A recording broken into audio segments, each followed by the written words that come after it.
Magandang umaga sa lahat. Ako nga pala si Binibining Erica May Ross Francisco. Ang tatalakayin ko ngayong umaga ay tungkol sa paraan ng pagkuha ng ulat para sa balitang pampalakasan. Okay. Ang una ay kunin ang score sa mga kinauukulan. Mahalaga ito dahil upang matiyak natin na tama at opisyal ang mga numerong ilalathala kagaya ng mga kabuuang puntos or final scores. Kadalasan na binibigay ito sa mga referee or technical official. So sa ikalawa ay kapanayamin ang coach or manlalaro. Dito ang panayam na ay nagbibigay ng mas malalim na pananaw ukol sa laro mula sa loob, ano ang kanilang naging diskarte, ano ang namdamin nila, at paano nila nakita ang takbo ng laro. So sa ikatatlo, alamin din ang inasal ng mga nanonood. Ang reaksyon ng crowd ay maaaring magpapahiwatig ng tensyon o kasiyahan sa halimbawa ay kaguluhan ba or may mga suporta bang malakas, isang kapunan, isama ba para sa kulay at konteksto ng ulat. So sa ikaapat, kunin ang side story.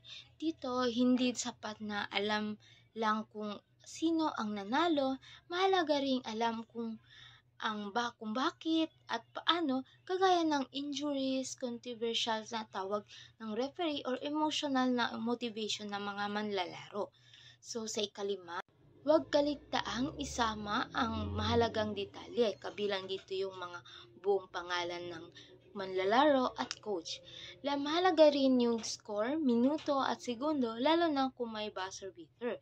So, statistika ay tulad ng assist, foul, rebound sa basketball, strike out sa softball, and goal sa football, at iba pa. Ngayon ay dadako din tayo sa pahina ng mga editorial. Ang una ay ang pahina. Ito ang tiyak na bahagi o seksyon ng pahayagan kung saan makikita ang mga artikulo editorial. Karaniwan ito ay nasa unahang opinyon ng bahagi or option section. Dito ay nilalagay ang mga saloobin ng pahayagan sa mga isang isyong panglipunan, publiko at iba pa. Ikalawa naman ay ang masthead.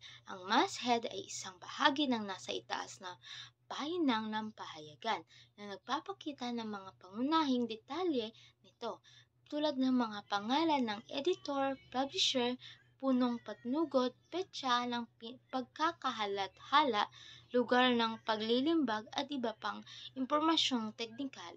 Ito ang mga identidad ng pahayagan. Ito naman ay ang Pangulong Tudling or editorial. Ito ang pangunahing artikulo ng editorial na nagsasaad ng opisyal na pahayagan or paninindigan o opinyon ng buong pahayagan tungkol sa isang napapanahong isyu.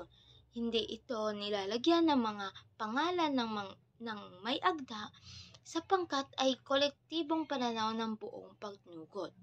Dapat ay ang tudling ng pang-editorial. Isa itong column o serye ng maikling artikulo na may kaugnay sa editorial. Maaari itong maglaman ng dagdag na pananaw o reaksyon o paliwanag sa mga isyong tinatalakay sa Pangulong Tudling. Madalas ito ay sinusulat ng mga kasapi ng editorial staff. Sa ikalima naman ay ang tudling pangkarikatura. Ito ay bahagi ng editorial na naglalaman ng isang karikatura o editorial cartoon.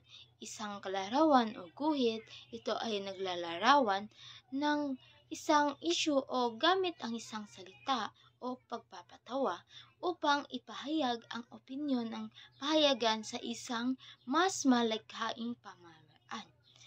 Anim ay ang guhit Pangulong Tudling sa editorial. Ito ay isang illustration o guhit na kaakibat sa editorial o Pangulong Tudling. Maaari itong sumusuporta sa tema ng editorial na nagbibigay diin sa issue or nagbibigay ng visual na interpretasyon sa mensahe ng sulatin. Kadalasan ito ay mas seryoso at direktang konektado sa teksto. Sa ikapito ay liham ng patnugod o liham ng editorial.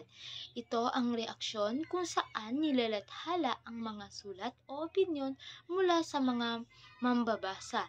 Dito nila maaaring ipahayag ang kanilang reaksyon o saloobin hinggil sa mga tinalakay na payagan.